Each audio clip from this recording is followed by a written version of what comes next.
Aí. Você está preparado para a palavra de Deus, irmão? Glória a Deus. Abra sua Bíblia comigo. Livro do profeta Isaías, capítulo é o de número 7 e o versículo é o de número 14. Isaías 7, 14.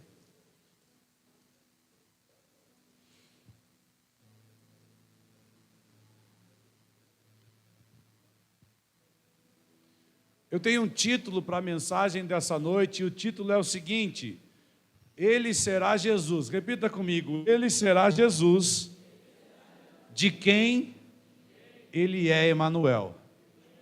Diga: Ele será Jesus, de quem Ele é Emanuel. Isaías 7,14, a Bíblia diz assim: Portanto, o Senhor mesmo vos dará um sinal. Eis que uma virgem conceberá e dará à luz a um filho, e o chamarás o nome Emanuel. Estenda a sua mão para cá, vamos orar. Pai, no nome poderoso de Jesus, quero te agradecer, Senhor, pela tua palavra, que é lâmpada para os nossos pés e luz para o nosso caminho. Fala conosco nessa noite, Senhor.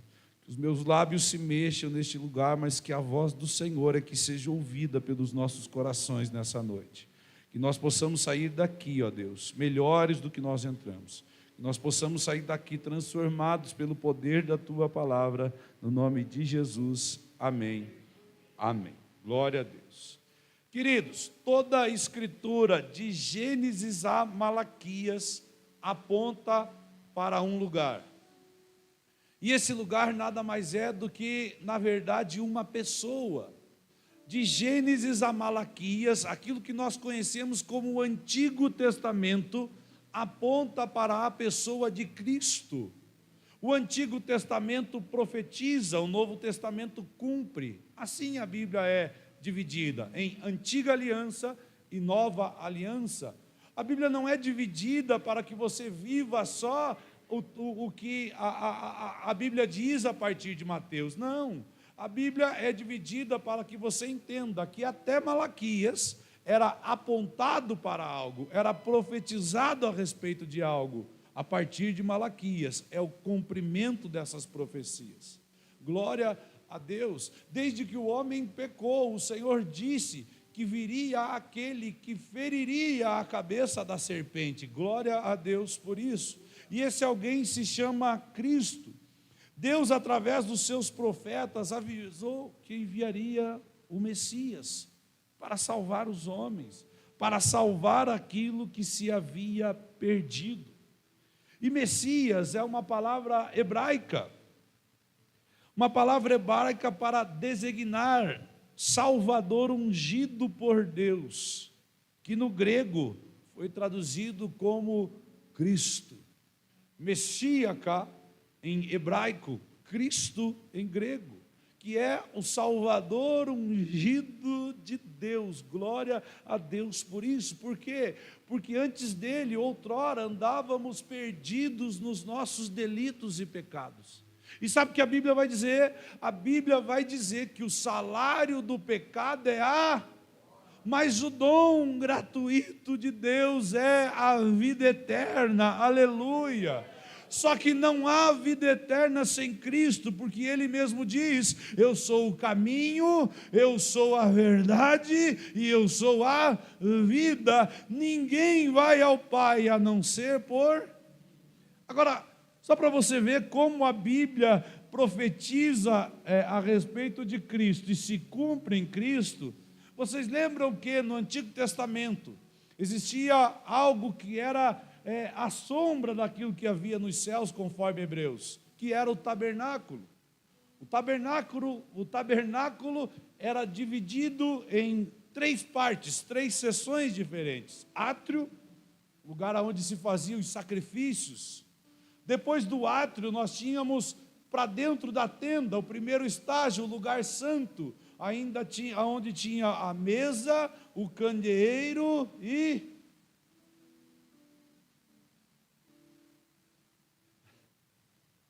a mesa e o candeeiro, sabe, irmãos? Era isso, glória a Deus. Daí tinha a cortina, o véu que dividia o lugar santo do Santo dos Santos, aonde tinha a Arca da Aliança. Glória a Deus.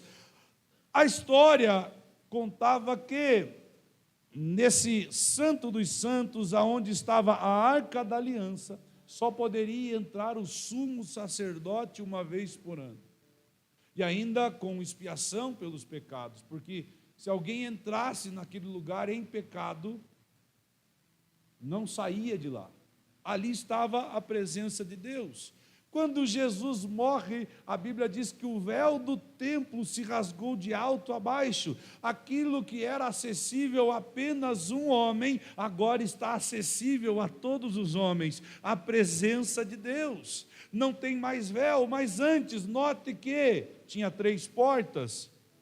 A porta para o átrio, a porta para o lugar santo e a porta para o Santo dos Santos. E Jesus diz: eu sou o caminho, eu sou a verdade e eu sou a vida. As 3 portas que conduzem os homens à presença de Deus. Aleluia!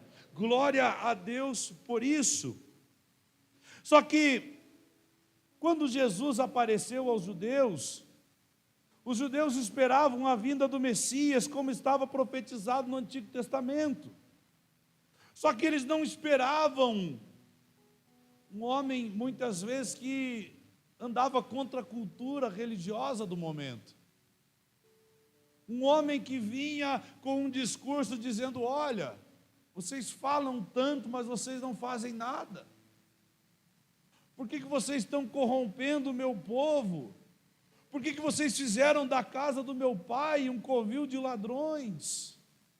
A casa do meu pai será chamada casa de oração, e vocês estão fazendo isso. Jesus veio com um discurso em que os judeus não imaginavam, e aí ele veio para os seus, e os seus não o receberam. Eles ainda esperavam. Só que de repente, logo depois de um tempo de silêncio entre Malaquias e Mateus, começa alguns acontecimentos diferentes, incomuns, em Belém da Judéia. O povo esperava ardentemente um Salvador. Os mais simples eram oprimidos pelos mais poderosos.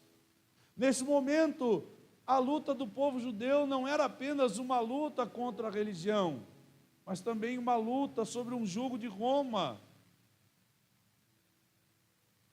Herodes, aquele que liderava o povo, um rei totalmente tirano, sanguinário, quando ouviu falar que tinha nascido pelos reis magos o Salvador, o Cristo Jesus, não se contentando em não encontrar o menino, mandou matar todas as crianças de 2 anos para baixo em Belém da Judéia. Em Ramá se ouviu um grande pranto e lamentação. Era Raquel chorando por seus filhos que já não existiam mais. Meu Deus do céu! De repente, algumas coisas começam a acontecer. Algumas coisas que são incomuns. E sabe, falando um pouquinho da nossa vida agora, muitas vezes nós estamos exatamente como esse povo estava, esperando por alguma coisa. Sabe, você já teve momentos da tua vida que você disse o seguinte: nada diferente acontece, parece que tudo está igual.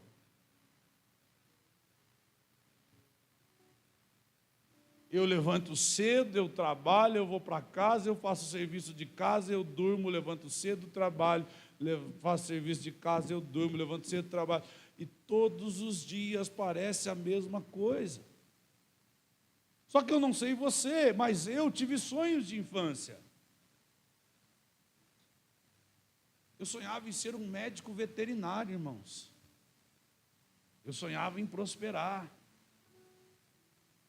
Eu sonhava que eu ia ser político. Mas não quero não, tá? Só sonhei um dia, né, na minha imaturidade. Mas eu parava em alguns lugares, eu colocava uma fileira de tijolo, e eu ficava fazendo o meu comício com os tijolos. falava: um dia, quando eu for presidente, vocês vão deixar de ser um barro. Ei, meu Jesus. Não falava meu Jesus, que eu não era crente. Mas eu fazia comício para tijolo, porque eu tinha sonhos. Só que aí o tempo foi passando. E parece que tudo na minha vida ia acontecer, menos os sonhos que um dia eu tive. Sonho de um casamento perfeito como comercial de margarina. Você já viu casamento ruim, comercial de margarina? Levanta pela manhã, né? Aquela irmã que nem ramela no olho tem, né? Já levanta bonita, maquiada. Aí ela vai para a mesa, o café está na mesa. Não é nem ela que vai ao café. O sol está batendo na mesa, aquela toalha florida. Aquela manteiga, aquela margarina que passa, o pão já estava quente, porque já sai derretendo. Acabaram de acordar. E na realidade, a realidade da vida é que você levanta, quando dá tempo, você pega um pão murcho que está guardado dentro do micro-ondas, faz um café correndo, toma de pé, fala para os meninos: vai, estamos atrasados, vamos. E aí tua vida está distante daquilo que você sonhou. Você sonhou com um príncipe encantado vindo montado num cavalo e parece que só veio o cavalo.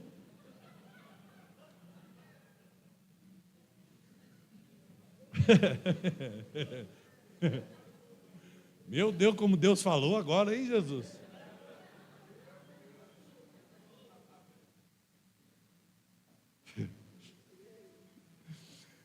Isso me lembrou uma história. Vou contar uma história aqui. Um jumento chegou em casa e falou assim: mãe, hoje eu fui ovacionado, mãe. Como assim, jumentinho? Como assim? Não, eu estava entrando numa cidade, as pessoas colocavam ramos onde eu passava, elas tiravam as vestes do corpo para mim passar por cima. A mãe, esperta: mas meu filho, como assim? Tinha alguém montado em você? Tinha um tal de Jesus, mãe. Mas isso não importa tanto, importa que eles colocavam vestes para mim passar. A mãe olhou para o filho: filho, entenda uma coisa, se Jesus não estiver com você, você é só um jumento. Então olha para o irmão que está do seu lado e diga: se Jesus não estiver com você, para por aqui, não continua não. Não fala mais nada.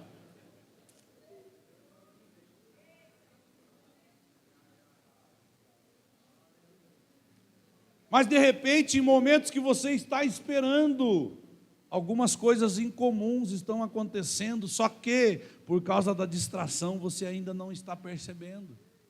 Muitos seguiam a vida normal, mas naquele dia em Belém da Judéia, sabe o que é Belém? A casa do pão. Naquele dia, na casa do pão, algo diferente e sobrenatural estava acontecendo. Coisas que naturalmente pareciam ser impossíveis, podem começar a acontecer na sua vida em nome de Jesus. Aplauda o Senhor bem forte nessa noite. Evangelho de Mateus, capítulo de número 1, versículo de número 18. A Bíblia diz assim: ora, o nascimento de Jesus Cristo se deu do seguinte modo: estando Maria, sua mãe, desposada com José, antes de se ajuntarem, ela foi encontrada grávida do Espírito Santo. Então José, seu marido, sendo um homem justo, não querendo fazer dela um exemplo público, estava disposto a deixá-la em secreto. Mas enquanto pensava nestas questões, eis que o anjo do Senhor lhe apareceu em sonho, dizendo: José, filho de Davi, não temas em tomar para ti Maria, tua esposa, pois o que nela está gerado é do Espírito Santo. E ela dará à luz a um filho, e chamarás o seu nome Jesus, pois ele salvará o seu povo dos seus pecados. Ora, tudo isso aconteceu para que pudesse se cumprir o que foi dito pelo Senhor através do profeta: eis que a virgem conceberá e dará à luz a um filho, e o chamarás o seu nome Emanuel, que se interpreta Deus conosco. Então José, sendo levantado do sono, fez como o anjo do Senhor lhe ordenara, e tomou para ele a sua esposa, e não a conheceu, até que ela gerou o seu filho primogênito, e chamou o seu nome Jesus. Quero colocar aqui um primeiro ponto para a mensagem dessa noite, que é o nascimento de um milagre. O nascimento de um milagre. Por quê? Porque curas acontecem mediante a uma necessidade, mas milagres são gerados por um relacionamento dentro de um propósito. Milagres são assim. Jesus curava os enfermos que precisavam de cura, porque ele alcança aqueles que necessitam. Mas milagres extraordinários tinham a ver com um propósito maior do que um indivíduo. Jesus prega para um endemoniado chamado Gadareno, liberta esse endemoniado, faz ali um grande milagre. Esse endemoniado, ele vai a caminho de Decápolis, as 10 cidades. Depois, lá na frente, quando o apóstolo Paulo chega para pregar em Decápolis, todas as 10 cidades já conheciam Cristo. Por quê? Por causa do Gadareno que tinha sido liberto. Ele já tinha pregado naquela região. Porque milagres, eles são gerados a partir de um propósito eterno. Só que milagres são gerados no relacionamento. Jesus não nasceu de um relacionamento entre homem e mulher, mas Deus encontrou uma virgem e nela, de forma milagrosa, plantou uma semente que daria fruto, que transformaria o futuro da humanidade. Agora preste atenção: milagres são gerados quando Deus encontra uma virgem. Meu Deus, o que é isso, pastor? O que você quer dizer com isso? O que é uma virgem? Pessoas que se santificam de verdade, pessoas que renunciam ao pecado, para que o milagre referente ao propósito de Deus possa ser gerado na sua própria vida. Qual é o problema aqui? Que a gente quer as bênçãos de Deus, mas não quer renunciar para que milagres extraordinários sejam gerados a partir do nosso relacionamento com Ele. Sabe o que as pessoas querem?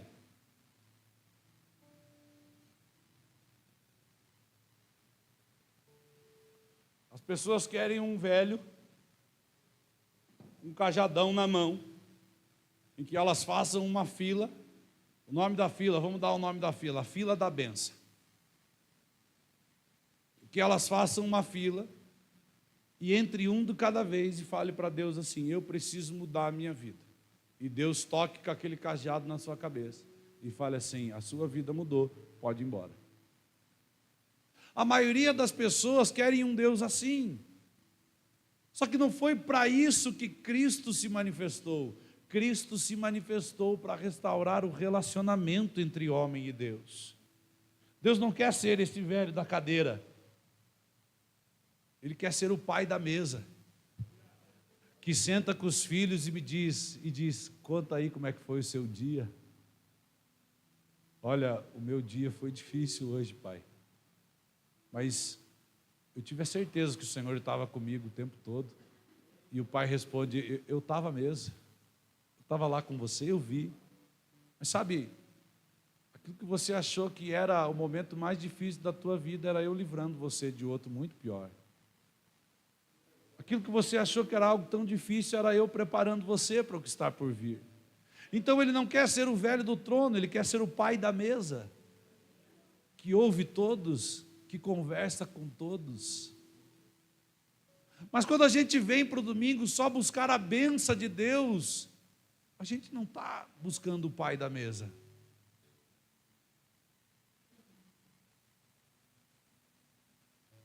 A gente está buscando o velhinho da benção. Com todo o respeito que eu estou falando. Mas quando falo que você vai entender que Jesus, Ele é Jesus, da vida que Ele é Emanuel, é porque Jesus, eu já vou falar mais tecnicamente sobre isso, Jesus é, Jeová é Salvador, Deus salva, o significado de Jesus é isso, mas Emanuel, ele vem de uma junção de palavras do hebraico, que é imano, que é conosco, El, Deus, Deus conosco. Ele é Deus Salvador da vida que Ele é Deus Emanuel, ou seja, Ele salva aquele que caminha com Ele, aquele que permite que Ele esteja junto. Mas muitos estão atrás só do Deus que salva e não do Deus que está junto. O propósito da salvação não é para você ir para um palácio que tem rua de ouro e portão de pérola. O propósito da salvação é você estar onde Ele está, aleluia, aleluia.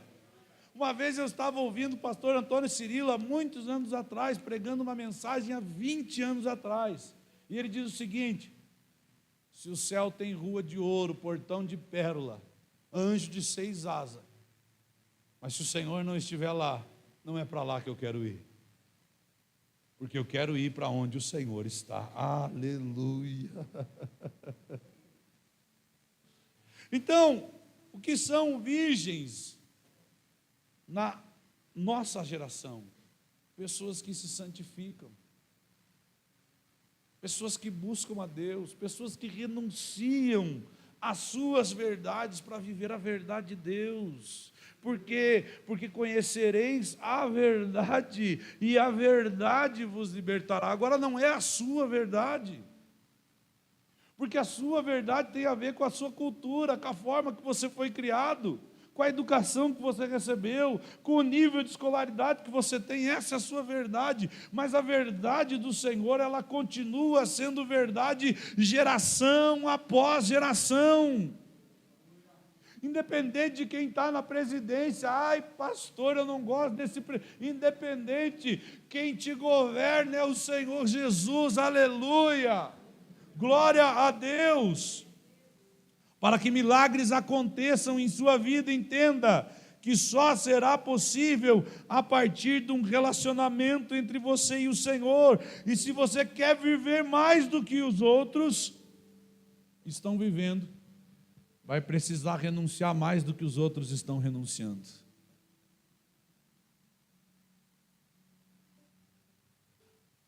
Tudo que a gente faz hoje na igreja, a gente leva para o pode e não pode. Pastor, eu fui pastor de jovens muito tempo. Pastor, pode fazer tatuagem? Pastor, posso colocar um piercing?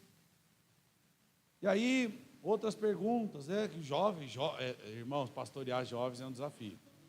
Eles perguntam coisas que nós não temos mais coragem de perguntar, de verdade. Uma vez uma veio para mim assim, falou: pastor, como é que eu vou casar sem experimentar o produto?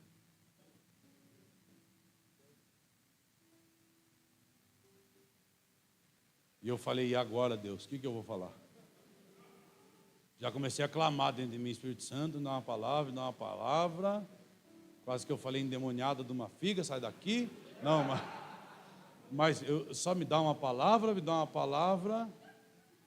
Aí sabe o que eu respondi? Falei: minha filha, sabe o que a Bíblia diz? Que o justo vive pela fé.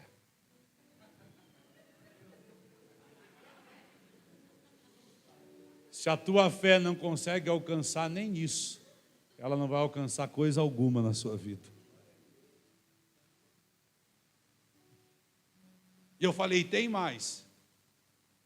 Se você casar só por causa disso, vai descobrir que depois de uns 2 anos de casado, isso é só bem de vez em quando. Oh, Jesus!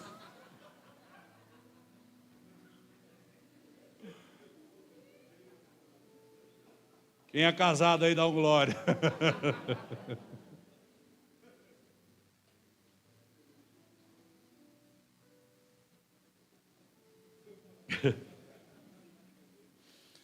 Jesus é Jeová Salvador. Agora vamos para o conceito técnico. A palavra Jesus é a forma latina do grego Jesus, que por sua vez é uma transliteração do hebraico Yeshua, ou Joshua, ou Jerushua, cujo significado é Yahvé é salvação, ou Jeová é Salvador. Isso é o significado de Jesus.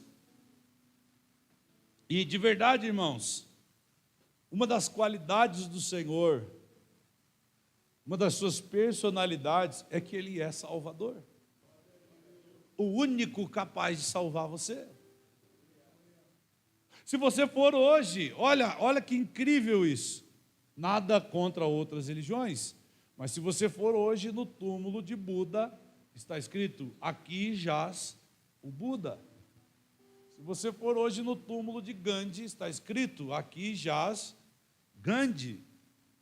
Se você for hoje no túmulo de Dalai Lama, está escrito, aqui jaz Dalai Lama. Aos calvinistas, pasmem vocês, se você for hoje num túmulo de Calvino, está escrito aqui jaz Calvino, assim como os arminianos também. Mas quando você vai em Israel, no túmulo de Jesus, na porta está cravado e escrito, Ele não está aqui, porque Ele ressuscitou, aleluia.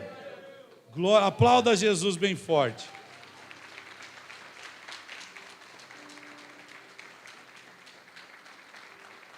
Isso é forte demais, saber que existe um Deus Salvador e que o propósito dessa salvação é nos trazer para perto dEle, para viver eternamente com Ele. Que amor é esse, querido? Sabe o que é isso? É como se você fosse em um hospital orar pelos enfermos e decidisse levar todos para a sua casa. É como se você fosse num presídio fazer um culto e convidar todo mundo para ir morar com você. É isso que Jesus está fazendo. Pessoas imperfeitas, assim como nós, eu e você, porque nós somos imperfeitos. Pessoas limitadas, pessoas que não querem, mas às vezes pecam, pessoas que não querem, mas às vezes erram, pessoas que tentam andar sempre em pé, mas às vezes tropeçam. É para essas pessoas que Jesus um dia veio fazer um culto e convidar todos eles para morar com Ele no céu. Não se turbe o vosso coração. Credes em Deus e também em mim. Na casa de meu Pai há muitas moradas. Aleluia! Sabe o que é lindo? Alguém diz assim, vai ter um monte de casa no céu. Não, queridos, há uma só casa, a casa de meu Pai. Há muitas moradas. O que tem é muito quarto. Oh, aleluia. Glória a Deus. Porém, Ele só é Salvador de quem permite que Ele seja Emanuel. Deixa eu ensinar algo para você. A Bíblia não diz para você aceitar Jesus como Salvador da sua vida. Sabia disso? A Bíblia diz que você precisa aceitar Jesus como o Senhor da sua vida. Porque Ele só é Salvador da vida que Ele é Senhor. Porque quando Ele é o Senhor, sabe o que significa? Você está dizendo para Ele o seguinte, a partir de agora, eu não vivo mais do meu jeito, mas eu vivo do seu. A partir de agora, não é mais a minha palavra, é a sua palavra. A partir de agora, não são mais os meus planos, são os seus planos, Senhor. Mas uma coisa, esta palavra garante, que os planos dele são maiores do que os seus. Aleluia! Glória a Deus por isso. Emanuel se originou a partir de um termo hebraico, imano, composto pelos elementos imano, que significa conosco, e el, que quer dizer Deus. Deus conosco, ou Deus está conosco. Para que muitas coisas aconteçam na sua vida, Ele precisa estar junto com você.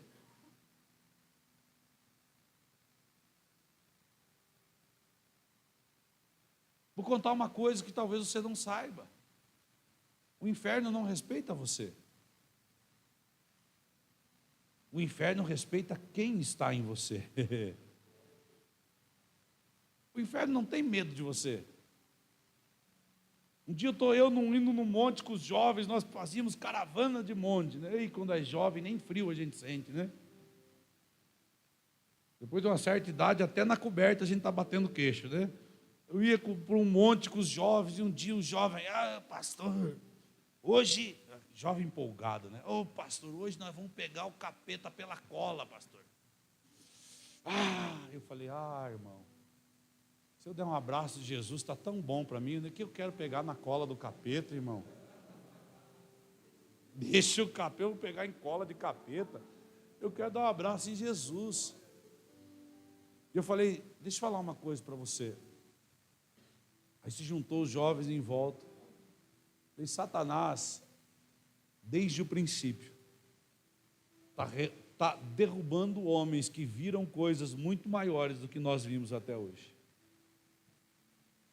Satanás derrubou homens que ouviram Deus face a face. Satanás derrubou um homem que com uma queixada de jumento matava mais de 1000 homens. Satanás enganou o homem que era o terror dos filisteus, chamado Sansão. Satanás enganou Adão e Eva, que Deus vinha no jardim falar com eles todos os dias na viração do dia. Agora, a questão não é ir atrás do diabo. A grande questão é estar no esconderijo do Altíssimo.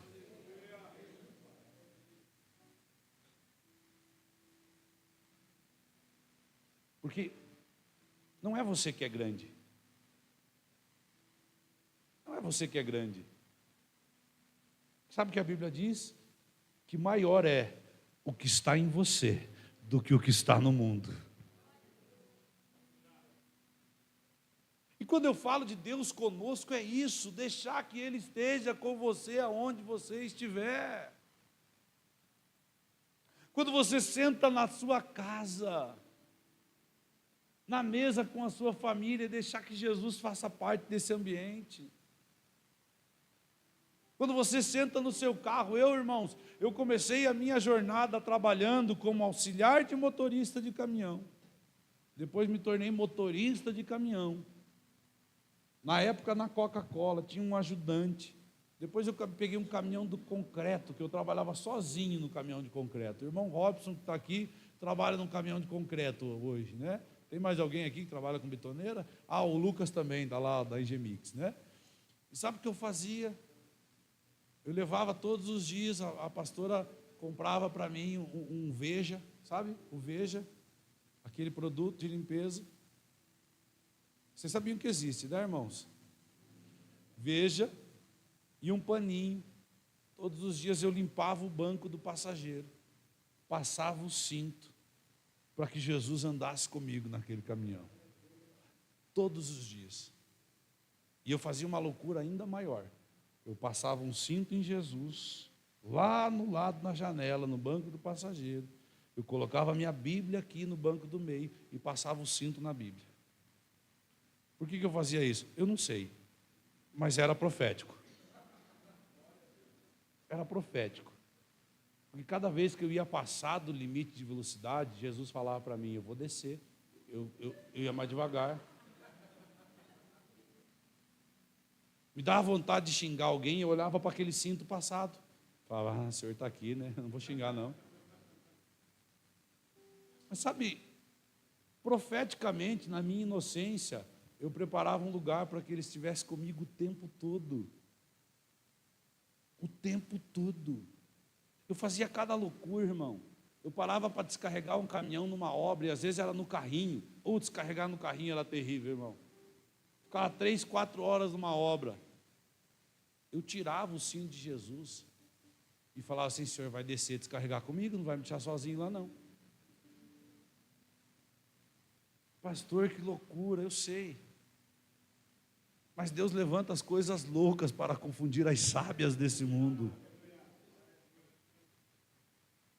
E eu fui crescendo na minha vida e crescendo cada vez mais e sendo cada vez mais abençoado. Mas um dia, o banco de um caminhão virou o banco de um carro, o banco de um carro virou a cadeira de um escritório. Mas durante todos esses anos eu permiti que ele estivesse lá todos os dias. É sobre isso. Um Deus conosco de verdade.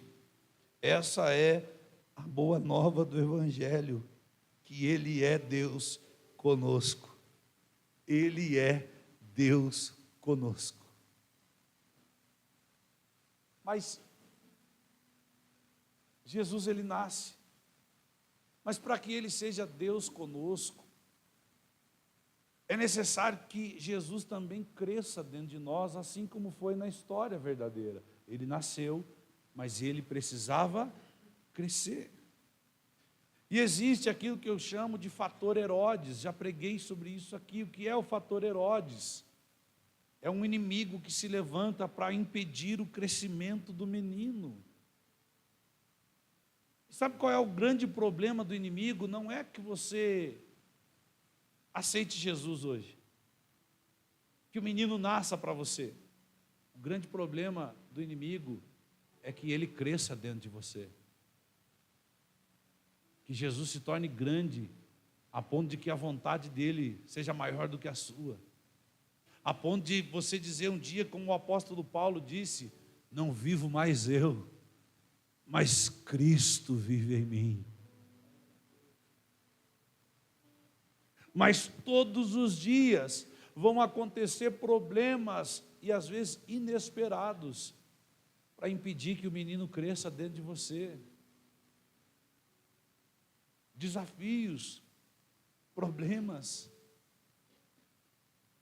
enfermidades, sonhos que não acontecem, desejos, desafios, dores, lágrimas, choro. Lembra a música do Thales Roberto? E todo dia o pecado vem, me chama, e todo dia vem as tentações, me chama, e todo dia nananana, nanana. Ah, essa parte eu coloquei agora, tá? Eu escrevi essa letra agora. Mas eu escolho Deus, porque todos os dias,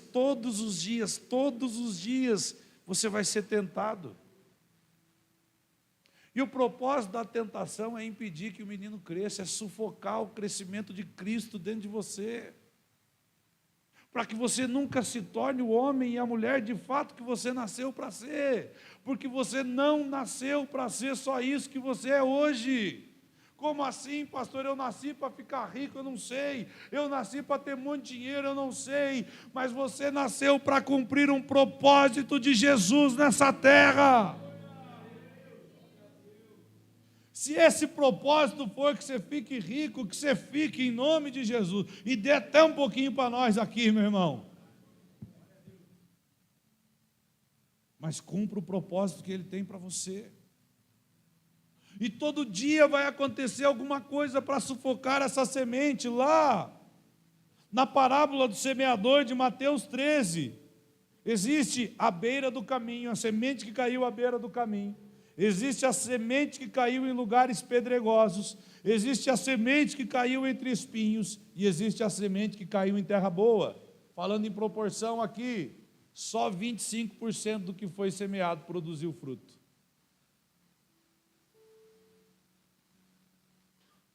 E qualidade de terra são pessoas. À beira do caminho é um grupo de pessoas que recebem a palavra, mas os cuidados desse mundo, as aves do céu vêm, roubam. A terra com pedregulho, com pedras, são aqueles que até começam a crescer alguma coisa, mas por não ter raiz, logo morre. Aí entre espinhos é aquela semente que começa a nascer, mas é sufocada pelos espinhos. Tem tanto espinho dentro de nós, falta de perdão, mágoa, ressentimento, prisão a coisas que aconteceram no passado. Mas uma parte da semente caiu em terra boa, e uma das coisas que eu aprendi, que o semeador é perfeito, a semente é poderosa. O problema não está no semeador nem na semente, o problema está na terra que está recebendo aquilo que está sendo plantado. Só que eu também aprendi que eu posso escolher que tipo de terra eu vou ser nessa vida. Porque eu posso ter um dia sido a terra da beira do caminho, eu posso ter sido um dia a terra com pedregulhos, eu posso ter sido um dia a terra com os espinhos, mas se eu abro o meu coração e permito que o arado do céu passe, eu me tornarei uma terra boa para a glória de Jesus. Aleluia!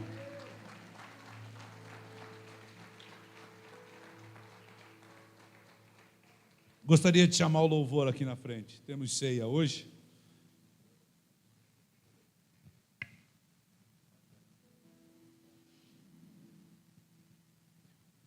Aleluia. Meu Deus, queridos. Quem você é? Quem você é? Você é alguém que está atrás de um Deus conosco, um Deus presente, que anda junto, que está o tempo todo? Você é alguém que só está atrás do Jesus, ou seja, daquele que pode dar alguma coisa? Eu aprendi que existe o crente danoninho. Como é que é o crente danoninho? Me dá, me dá, me dá, me dá danoninho. Lembra? Provérbios, que os meninos leem sempre, tem o seguinte versículo: a sanguessuga tem duas filhas, a saber, dá e dá. Dá e dá.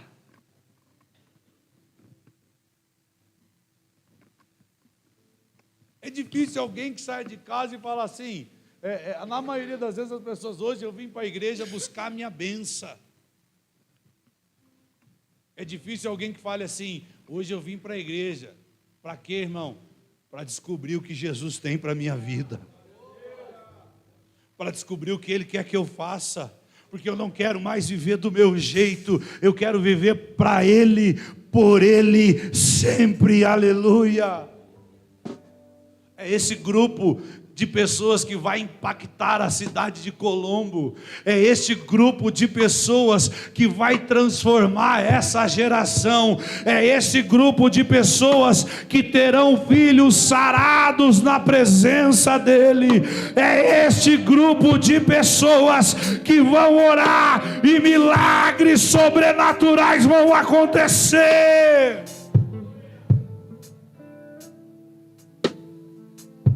Para este grupo de pessoas, sabe o que ele diz? O que vocês ligarem na terra será ligado nos céus. Quando vocês orarem abençoando alguém, eu vou abençoar por causa da oração de vocês. Ei, meu Deus do céu! Quando vocês declararem a um monte, passa daqui para colar, ele vai passar, porque eu estarei convosco até o fim dos dias. Vai se colocando de pé no seu lugar nessa noite.